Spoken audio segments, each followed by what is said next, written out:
Hello, traders. FX Pip Collector here. Today is Monday, August 18th, and this is my analysis for the US dollar yen, and we are on the daily time frame. So on the US dollar yen, I still think there's a very good likelihood this is the end of a correction. If that is the end of a correction on these higher time frames, it needs to go down. It needs to maintain momentum and go down and break that low. If it doesn't do that, it could invalidate this being the end of a correction. So, anyways, going down to the 1 hour time frame, the trend is definitely still down.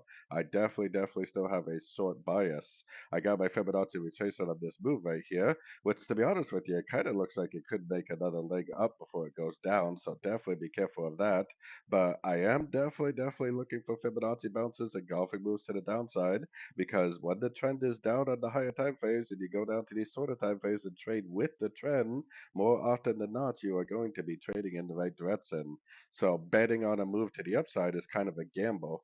Even if it does move up, I would prefer to just let it go up and then try to take the short down here because that seems like it would be a much more reliable entry. I'm not saying that it has to go up there like that. I'm just saying if it does, I would rather just let it play out. I'm kind of hoping it just ends up doing something like this. So, anyways, don't forget to check out my website linked over here in the corner. And as always, thank you for watching and happy trading.